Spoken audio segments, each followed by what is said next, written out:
Hola, saludos amigos, sean todos bienvenidos a la tertulia de Interalmería Televisión. Bueno, pues llegó el momento de cerrar este capítulo. Hoy es el último día de esta tertulia especial elecciones 19 de junio, elecciones autonómicas. Ya saben ustedes que en definitiva siempre invitamos a votar, a participar, es el ejercicio de nuestro derecho y también es una obligación para después, lógicamente, no quejarnos, porque hay que decidir con nuestro voto. Bueno, pues hoy vamos a asistir ya a la última entrevista de esta larga serie. Durante 2 semanas hemos estado conociendo los diferentes programas, diferentes aspectos y también conocer más de cerca a los candidatos que concurren a estas elecciones autonómicas. Y siempre asistidos por nuestros compañeros de medios de comunicación y de la Asociación de la Prensa de Almería, como por ejemplo Juan Antonio Cortés. Muy buenas noches y encantado de verte de nuevo. Muy buenas, Antonio y compañía. Perfectamente repuesto. Bien, bien. Bien, no, estupendo. Bueno, Juan Antonio, ¿qué tal estás observando esta campaña? Bueno, campaña muy moderna, en el sentido de que se debate más con vista a la pantalla, al plasma y en los debates electorales y, por supuesto, en las redes sociales que en la calle. Me parece que lo ideal sería una campaña a caballo entre la tradición y la modernidad, eso sería lo ideal, pero creo que la campaña está siendo en ese sentido muy de perfil plano, desde el punto de vista de las propuestas decepcionantes, o sea, especialmente desde el punto de vista de las propuestas de aquellos que deben proponer porque están en la oposición, y en general pues una campaña en la que todavía puede haber sorpresa. Entiendo, visto los precedentes que ha habido en Andalucía.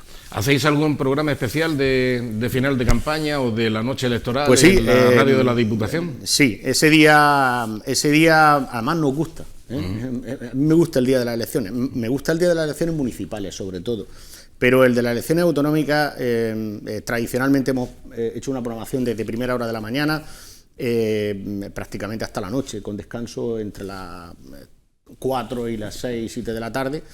Es un día que me gusta. Muy bien. Pues haremos seguimiento desde aquí también de todo lo que emita Dipalme Radio, la emisora, la antigua ACL, yo la he conocido siempre como la ACL, la Agencia de Comunicación de Almería. Ese nombre americanizado lo inventaste tú. Muy bien. De acuerdo, pues saludamos también a Manuel León. Manolo, ¿qué tal? ¿Cómo estás? ¿Qué tal, Antonio? Encantado de estar aquí. Ni te pregunto porque es todos los días en La Voz de Almería, fotografías, reportajes, opinión, etcétera, ¿no? Somos el medio más tradicional, que es el papel todavía. Claro. Los últimos de Filipinas, que ahí seguimos, y que yo pronostico que vamos a seguir mucho tiempo. El papel no va a desaparecer, Antonio. Claro. Por el bien, desaparece nuestro, el papel moneda antes que el periódico. Y la Bitcoin y la criptomoneda antes que el papel. Claro. Sí, la verdad que, como ha dicho el compañero, es apasionante cuando llegan las elecciones, tanto autonómicas, sobre todo las locales, ¿no?, y las nacionales, pero porque de alguna manera es donde nos jugamos un poco los cuartos todos los almerienses en este caso, todos los andaluces, porque no se trata de otra cosa que simplemente ver quién va a gestionar nuestro dinero, nuestros impuestos, qué se va a hacer, cómo, de qué manera, quién lo va a hacer, y eso siempre es apasionante, el poder elegir, porque no hay nada más emocionante que elegir. Y que siga siendo así mucho tiempo. Exacto. La esencia de la democracia, evidentemente. Cada persona un voto, aunque para la democracia siempre se visten muchas cosas, siempre se añade el epíteto, la democracia, a muchas cosas, a la cultura democrática, a la vida democrática, el no sé qué democrático. Sí, a veces se tergiversan ya los adjetivos. Bueno, pues hoy nuestro invitado es parlamentario andaluz que quiere repetir, porque lleva 3 legislaturas en el Parlamento de Andalucía y bueno, pues quisiera repetir. Es Pablo Benzal, del Partido Popular, que ¿estás en qué puesto, Pablo? Muy buenas noches. Muy buenas noches y un saludo a todos los oyentes y a vosotros. Bueno, yo estoy en el Parlamento de portavoz de la Comisión de Hacienda y portavoz adjunto del Grupo Parlamentario Popular. Bueno, pues mira, es una buena responsabilidad. Sí. He tenido la suerte en esta legislatura, la primera legislatura de gobierno del Partido Popular, en que he sido, digamos, testigo principal de muchos cambios normativos en esta legislatura, pues todo lo que es la reforma que ha habido en la ley del IRPF, en la parte autonómica, la reforma del impuesto de sucesiones, la reforma del impuesto de donaciones, la reforma del impuesto de compraventa, de transmisiones, la reforma de la ley de tasas. Ha sido una legislatura, pese a la pandemia, donde se le ha dado una vuelta a toda la normativa fiscal de Andalucía, que yo creo que ha tenido sus frutos, los está teniendo, y lo que es mejor y más apasionante, los va a seguir teniendo de futuro. Bueno, que ya venías, lógicamente, con una experiencia previa en el Ayuntamiento de Almería, donde has tocado muchísimos palos, por así decirlo, Hacienda, urbanismo y ya no recuerdo qué más. Sí, yo tuve la suerte de ser concejal de Almería Capital.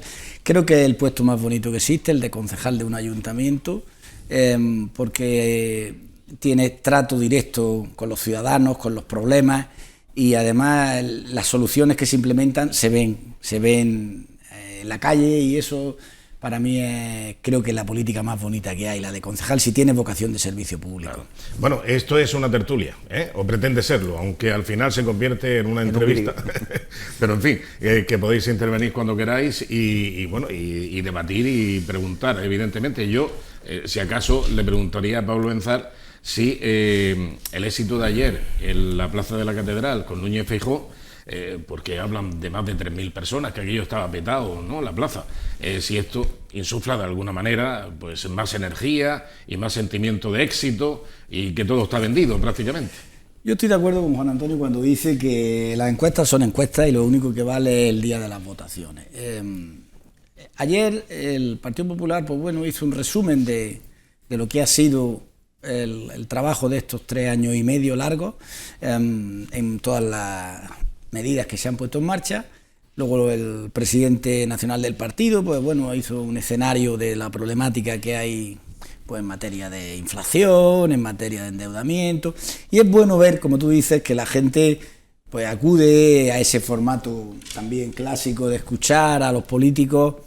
Se hizo desde un tono moderado, sin descalificar a nadie. Ahí yo creo que estaba cómodo cualquier persona que fuera a ver y a escuchar a los políticos, porque, y con esto concluyo, creo que lo que se trató fue de explicar lo que se han hecho estos años y los retos y las amenazas que ahora mismo como sociedad tenemos a corto y medio plazo en Almería, en Andalucía y en España. Ahí la cuestión central de estas elecciones, parece ser que el 90% de los almerienses, de los andaluces, de los electores en general, es que va a haber un triunfo del Partido Popular, con o sin apoyo. ¿En qué cambia? ¿Cómo se explica? Tú que conoces un Parlamento por dentro, llevas ya, me parece que esta va a ser tu 3ª legislatura, ¿en qué cambia ser un partido único gobernando o ser un partido con un socio de gobierno, a la hora de que qué puede ser más interesante para los almerienses? ¿En qué sentido, qué se puede perder Almería si se trata de un gobierno compartido o si se trata de un gobierno único? Había una experiencia previa con Ciudadanos que parece que no va a repetir, pero desde tu punto de vista de parlamentario experimentado ya en diferentes materias. Pues mira, depende no tanto del partido que gobierne, sino de las personas que gobiernen. Y me voy a explicar.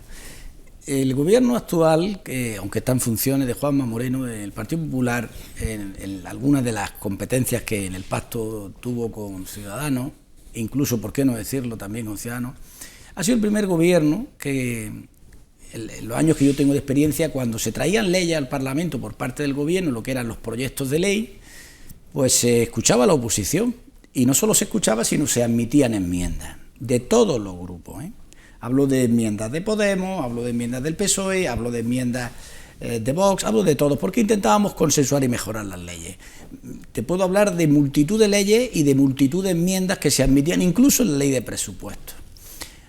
Como eso no ocurrió cuando ya nos pusimos a hacer el último presupuesto, la gente se puso en clave electoral, pues le dimos la palabra a los andaluces. Quedaban 4 meses, hay retos importantísimos, ahí está ocurriendo lo que está ocurriendo en materia de precios, de consumo y de amenazas de futuro, y que los andaluces decidan.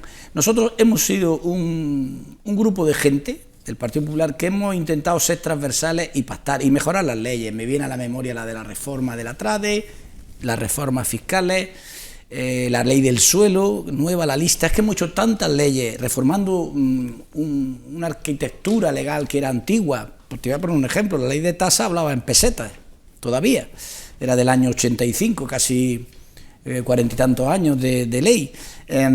Entonces, nosotros hemos pactado, es verdad que hay cosas que no se pueden pactar porque ideológicamente, pero sí muchas cuestiones de fondo. Hemos escuchado mucho y yo creo que ha sido un gobierno dialogante, un gobierno que donde no ha habido acuerdo tampoco ha habido excesiva tensión. La prueba es que no nos hemos encontrado con frentismo por parte de la sociedad civil, de los sindicatos. En definitiva, el presidente y los consejeros y los parlamentarios hemos intentado ser gente de talante negociador. Y eso, y concluyo, si hay pacto de gobierno es más difícil porque a veces pues los posicionamientos de partida a la hora de hacer un proyecto de ley son distintos, y lo ideal sería pues un gobierno que escuche a la gente, un gobierno que escuche a los representantes de los partidos y que esté apartado del populismo, esté apartado de los radicalismos, y no con estos gestos quiero hacer izquierda y derecha, habrá sido el subconsciente, o que esté apartado de la posverdad. Ahora está de moda la posverdad. Después de mí, antes de mí, no hay nada. Los demócratas de toda la vida lo hicieron mal, el constitucionalismo no vale, los señores del Partido Popular son unos acomplejados. No, nosotros somos gente, y hablo también del Partido Socialista, con diferentes posiciones lógicas, pero que queremos darle soluciones a las cuestiones, intentando ser, primero, pragmáticos, valorando el pasado y la experiencia, porque eso es una parte importante, y intentando mejorar. Como digo, lo que no me gusta es las posiciones de posverdad. Hablando de personas, Pablo, no sé si tienes la impresión de que Juanma Moreno representa un tipo de político distinto del que ha venido representando al Partido Popular en su liderazgo, en sus distintos liderazgos a lo largo de la democracia. Me refiero, Juanma Moreno es el fruto de una maleta. O sea, la maleta de sus padres que se fueron a Cataluña, emigraron, no es el perfil de político del Partido Popular que viene de una familia, en fin, acomodada, cosa que ha sucedido, por ejemplo, en la Andalucía Occidental. Digamos que en esa geometría variable del Partido Popular, la Andalucía Oriental se ha impuesto a la Andalucía Occidental, es un PP distinto. No sé si tiene esa impresión, y que dentro de ese PP distinto ha emergido una clase social media que representa, digamos, que se parece mucho a lo que hoy es Andalucía. Él siempre hace gala de eso, de que viene de una familia de migrantes y que... De izquierda, lo ha dicho, sí, lo ha llegado. Él hace gala de eso, y yo creo que eso no es ni bueno ni malo. Lo que demuestra es que es una persona normal del pueblo, que se ha hecho a sí mismo. Pensar que era un político que estaba en su lanzamiento como candidato a presidente de la Junta muy contestado, porque había tensiones y unos querían un candidato, otros querían otro, y ha sabido hacerse a sí mismo desde la moderación y desde la transparencia. Cuando se habla de transparencia, pues parece que es un término vacío, y lo hilo con la pregunta que tú has hecho, porque la primera medida que tomó Juanma en presupuestos fue provincializar las inversiones. Los almerienses se quejaban enormemente de que cuando llegaba el reparto de dinero, pues mucho de ello iba a la capitalidad o a grandes metrópolis que no tenían mucho que ver con la provincia de Almería. Bueno, pues en estos años hemos podido saber y ver cómo se ha puesto dinero para poder adjudicar y empezar la obra del hospital de Torrecárdenas, o la autovía de la Almanzora, o la Casa del Mar, o los 40 millones del materno infantil, o multitud de obras que se han hecho realidad porque estaban comprometidas provincializadamente. Eso te obliga a ser justo con todas las provincias e intentar hacer un reparto equilibrado. O sea, que no es una cuestión de declaración de principios ser transparente, sino que te obliga a no agraviar a nadie. Y eso es bueno, y eso demuestra que es un hombre que ha venido a intentar que todo el territorio de Andalucía, que es media España, que es como Portugal de grande, y que vivimos los que más como comunidad autónoma, pues intentamos tener un crecimiento equilibrado. Y eso dice mucho de Juanma. Hay una cosa que yo creo que gustó, no digo personalmente, sino en general, de lo que dijo ayer Alberto Núñez Feijóo, y es lo siguiente, 2 puntos. el dinero público no existe, existe el dinero privado que se convierte en público, pero antes de ser dinero público tiene que ser dinero privado. Eso es algo que se sabe pero que se nos olvida. Es dinero nuestro que va a parar a la administración para que se gestione de la mejor manera posible.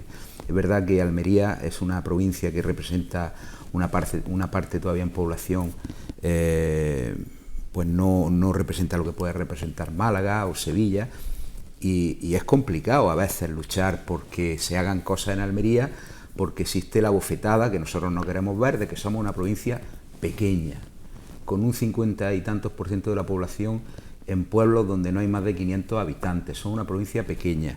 A veces nos quejamos porque nos tenemos que quejar, no podemos decir, oiga, nos están tratando fenomenalmente. No, nos quejamos. Pero es verdad que han llegado muchas cosas a Almería, tanto con antiguos gobiernos como con el último de Juanma Moreno, ¿no? Pero, en tu opinión, ¿qué queda por hacer en Almería? ¿Qué queda por hacer? Tú eres un hombre un político que ha estado en diferentes... Eres transversal, has estado en cultura, has estado en hacienda, has estado en urbanismo, has estado hasta en deportes a nivel local y llevas un montón de comisiones también en el Parlamento. Pero ¿qué queda por hacer desde tu punto de vista global? No me hables de hacienda, no nos hables de dinero, háblanos como usuario de los servicios públicos de Almería. ¿Qué queda por hacer? Y si tú te meterías en una consejería, si es que el PP gana las elecciones y tienes la oportunidad, si te ves como consejero. Bueno, yo estoy completamente de acuerdo que el dinero público al final es un depósito que se le entrega a la administración por parte de los propietarios, que son los ciudadanos. Si tú ves los presupuestos de ingresos de una administración, son vía cobranza de impuestos, vía directos o indirectos, vía cobranza de tasas o vía endeudamiento, que al final lo pagan generaciones futuras. Por tanto, el dinero es un préstamo que se hace a la administración y que tiene que gestionarlo con eficiencia. Por eso estoy completamente de acuerdo de que hay que gestionarlo no como si fuera propio, sino mejor. Y luego, ¿qué queda por hacer? Es una pregunta apasionante pero compleja. Es decir, si podríamos ir hablando por materias, ¿no? Como usuario, Pablo. Como usuario. Bueno, como usuario, no como político. Cuando sale a la casa... No, sí te he entendido. ¿Te gustaría por tener materia. una Pues pista de mira, pádel yo por al lado ejemplo de tu creo que Almería necesita mejorar las comunicaciones poniente-levante.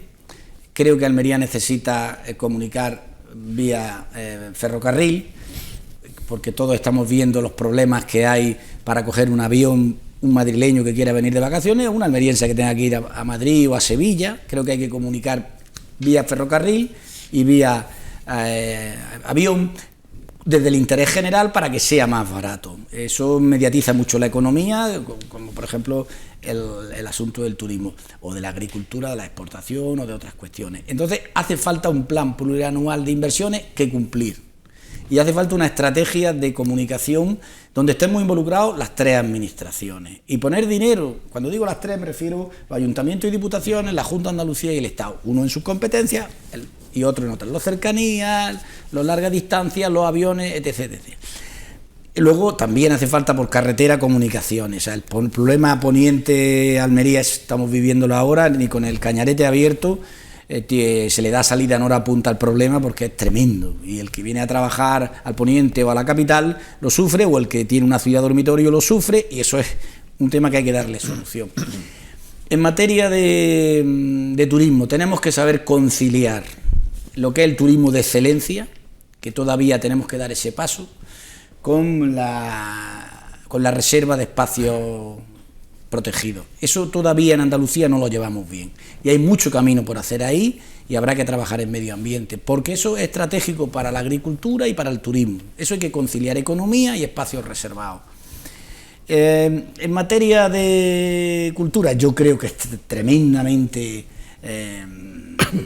deficitario por parte de todos que el Alcazaba no sea un patronato ya como la Alhambra. La Alhambra irradia economía para Granada. La pandemia le dio la Alhambra a la ciudad de Granada casi 30 millones de euros que tenía en sus fondos como consecuencia de una buena gestión. No puede ser que ese monumento esté como está y que no irradie a toda la zona de pescadería lo mismo que pasa en Granada con el Albaicín. Hace falta un patronato donde tiene que estar la Junta, el Ayuntamiento y el Estado. En materia sanitaria, pues igual, se está empezando a hacer y se está empezando a diversificar, y eso es importante. Yo creo que el Hospital de Roquetas va a venir a hacer disminuir la presión que pueda tener el hospital el de referencia de Torre Cárdenas. Las inversiones que se han hecho en el de Huerca-Lovera también son positivas, pero Almería necesitaba infraestructura. Yo creo que ahí hay que seguir trabajando, hay que apostar por una política de personal buena. Se han hecho ofertas públicas que estaban paralizadas, hay que hacer todos esos concursos de traslados que se hicieron y modernizar lo que es la gestión económica de la sanidad, pues todo lo que es la compra de medicamentos, y hacerlo con eficiencia. El problema de la sanidad pública no está muchas veces en la prestación del servicio, sino en la eficiencia. Entonces hay que aprender a gastar bien, y en eso tenemos que buscar protocolos y medidas de control.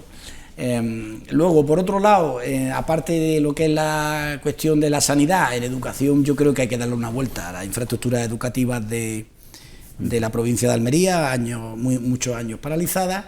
Hay que apostar también por la concertada. La concertada no es educación privada como la gente piensa. La concertada es educación pública, controlada por la administración y con inspecciones de la administración, pero tiene de bueno que ahorramos costes con buenas instalaciones y no tenemos concertada. ¿Por qué en Almería no hay concertada de bachiller?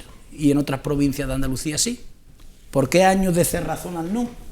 Los colegios que todos tenemos en mente no están concertados en bachiller. Hay que apostar por la concertada, no pasa nada, y por la pública, y hay que mejorar la calidad y la excelencia de nuestros alumnos.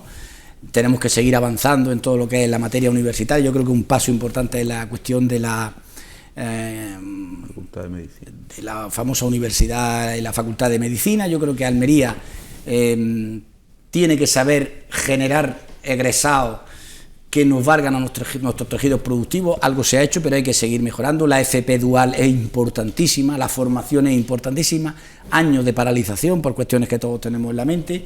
Necesitamos hacer cambios en la FP, necesitamos que nuestros formados en FP entren a trabajar en colaboración con la sociedad civil.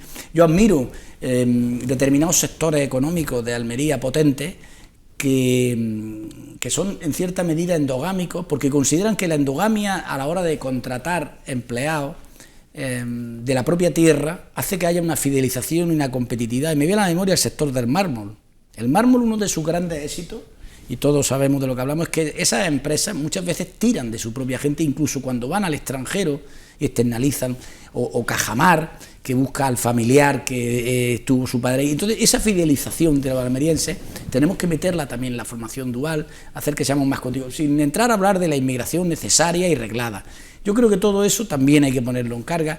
Por eso digo que es por materia. Hay mucho por hacer y hay recursos. Lo que pasa es que hay que ponerse y hacerlo desde la gestión. Y muchas veces son las personas, no son los partidos políticos.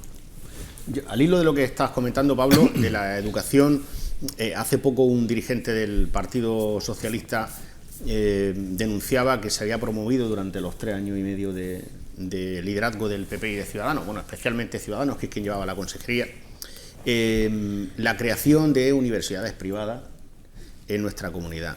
Le rebatíamos en esa rueda de prensa, porque me parece que la última universidad privada que se creó fue promovida durante el gobierno del Partido Socialista, que creo que es la de los jesuitas, si no me equivoco. Hay otras en ciernes, pero todavía no están consolidadas. Pero yo pregunto, ¿es entendible en un país, no región, país de casi 8,5 millones de habitantes, que no exista oferta de universidades privadas? Claro, cuando la Comunidad Valenciana tiene 3 o 4, Cataluña tiene 3 o 4, Madrid tiene 7 u 8, no lo sé. ¿Por qué no se puede llevar ese debate a la calle? Claro, yo creo que el mundo de las universidades privadas es compatible con la universidad pública. Igual que la justicia hay que reservársela a la administración, por lo menos mientras no haya otros modelos, o la seguridad vía policial, o vía defensa, vía militar. La educación universitaria, la pública, debe de estar, digamos, en unas titulaciones fundamentalmente troncales. Es decir, me parece muy bien que haya una facultad de medicina, una facultad de derecho, una facultad de arquitectura, pero luego están surgiendo determinadas titulaciones específicas, ad hoc, para determinadas necesidades, que desde lo público es complicado ponerlas en marcha, son deficitarias en un principio, y hay proyectos que tienen privados que sí pueden dar respuesta rápida a esas cuestiones, y además hay ejemplos en la Costa del Sol malagueña, donde maridándolo con actividades que coadyuven a la solvencia económica de eso, que no le acaben costando dinero al ciudadano, pues pueden ser perfectamente válidas. Ahora, el negar por el negar y que lo público es magnífico y lo privado es malo, eso es malo desde la posición de un liberal, pero también debe ser lo malo desde la posición de un socialdemócrata. Lo privado y lo público tienen que colaborar, tienen que hacer que nuestra sociedad sea dinámica, tienen que intentar crear riqueza, crear empleo. El primero que no va a venir a poner una universidad privada al lado de la ingeniería técnica agrícola que tan magníficamente funciona en Almería, va a ser la privada. Probablemente quiera un yacimiento de negocio en algo que no sé, porque la privada no viene a perder dinero, y cuesta dinero estar en una privada. Eso entronca, yo creo, Antonio y Pablo y Juan Antonio yo tengo la sensación cada vez más, a lo mejor no quiero que sea una obsesión, pero sí una preocupación, de que hay algo en Almería. Yo creo que desde Sevilla, desde los políticos almerienses que están en Sevilla, que están en la Junta, lo deben de, porque no hay nada para progresar como la comparación con otras provincias, ¿no? Tenemos un grave problema de despoblación en Almería. En Almería somos ambiciosos y eso no es malo, pero es que somos la 7ª provincia por población de Andalucía, solo superamos, quiero recordar, a Huelva. Es decir, y tenemos la mitad de la población en la costa, cada vez más, y tenemos el 80% de la población de interior prácticamente deshabitada. Y nadie le pone el cascabel al gato. El ejido no necesita empujones ya, de ningún tipo. Rueda solo desde hace 30 años. Y lo mismo el turismo de Mojácar, o la zona del Mármol, que es como una mancha dinámica en todo lo que es la planicie del interior de la provincia, ¿no? Entonces, ¿qué hacemos con 103 pueblos, 700.000 habitantes, 200.000 la capital? Más de la mitad, de 50 y tantos de esos pueblos, casi 60 pueblos, tienen menos de 500 habitantes y dentro de 15 años van a tener menos de 100. Y en eso no hemos progresado nada, absolutamente nada, cero. Desde Diputación se han puesto cajeros automáticos, son parches. Lo único que ata a la gente a su territorio es la empresa, es la actividad económica.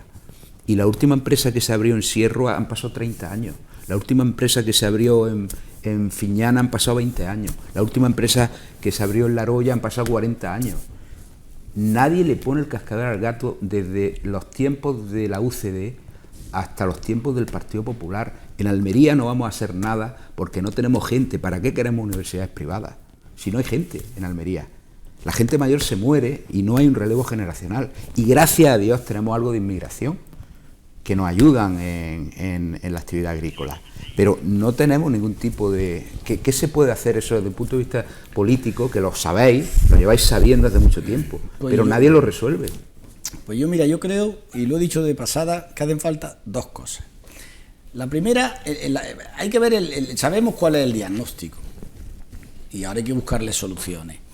En las comarcas del interior se pueden vivir de... Porque lo que fija el territorio, la gente, es el trabajo, es la prosperidad. Entonces, si tú le quieres dar trabajo y prosperidad a las comarcas del interior, lo primero que tienes que darle es posibilidades. Y eso se hace vía comunicaciones. ¿Para qué? Porque uno de los yacimientos de negocio en esos municipios va a ser el turismo. Pero claro, si venir a Almería es caro y lento, no va a venir la gente. O van a coger otros destinos. Luego hay que mejorar las comunicaciones. Está costando un billete de avión 250, 350 euros para venir a Almería, cuando te está costando desde Málaga a Madrid 80. No hay AVE. Y la segunda cuestión, aparte del turismo, ¿de qué se puede vivir en esos pueblos para generar riqueza? De la agricultura, pero no de la agricultura extensiva, bajo plástico, sino de una agricultura diferenciada, pero no hay agua. pero tenemos desaladoras. ¿Por qué no hacemos de una vez por todas la impulsión de la conexión de la desaladora de Carboneras, que ya hay empresarios privados que han dicho que están dispuestos a poner dinero? Si encima ahora el gobierno quiere limitar el trabajo Tajo Segura, si no somos capaces la presa de Rules de poner la autovía del agua, ni de la Almanzora con el Negratín, pues si le llevamos agua a esos municipios, hoy en la agricultura es negocio en muchas cuestiones. Yo no digo que hagamos ultraintensivo todo de aceite, pero es que hay cientos y miles de hectáreas en Almería improductivas, donde entran en colisión, en cierta medida, con la hiperprotección de nuestro territorio. ¿Qué ocurre? Si por un lado protegemos el territorio y no permitimos hacer nada, y por otro lado no tenemos comunicaciones para el turismo, pues la gente no va a estar en donde no puede vivir. ¿Qué vamos a vivir? De la subsidiación. Si le damos soluciones al turismo, que hay pueblos preciosos de interior, pequeños, que la gente se va un fin de semana a desconectar, si le ponemos 2 bares y un hotel, van a estar llenos. Pero tiene que llegar la gente rápido y bien, no se pueden pasar, no solo una cuestión de precios, de horas. Y si además hay agricultura y hay agua desalada para esos municipios, pues seguramente en algunos de esos municipios no pasa nada porque haya campos de golf, por ejemplo, y haya agricultura. Oye, ¿por qué en la provincia de Málaga, que está ahí al lado, está desestacionalizado el turismo y hay casi 50 campos de golf? La mayoría riegan con aguas residuales y aquí tenemos 7 o 8. Ellos son más listos que nosotros, por ejemplo. Entonces, si el agua y las comunicaciones son clave y la normativa, eso nos va a permitir desarrollar. Muy bien, vamos a hacer un breve paréntesis. Estaba indicando que enseguida vamos con más preguntas, más intervenciones, pero vamos a hacer un breve paréntesis para la publicidad y me voy a quedar con una duda. A ver qué es lo que, cómo me la resuelve, bueno, entre todos los contertulios, evidentemente. Es la nueva disquisición que hay dentro del propio gobierno de Pedro Sánchez, porque cuando han sacado a colación el tema de la compatibilidad o de la concertación que hay entre la sanidad pública y la sanidad privada, que hay que romperla porque, claro, eso conduce a la privatización. Parece que es tendente a privatizar la sanidad pública. Bueno, pues parece que esto también ha producido disensiones dentro del equipo de gobierno de Pedro Sánchez. La parte socialista cree que está bien, la parte comunista cree que habría que avanzar mucho más y ser más duros y demonizar, por así decirlo, la sanidad privada. Bueno, pues si os parece hablamos de ese asunto a continuación. Ahora abrimos ese paréntesis y enseguida volvemos. Hasta ahora.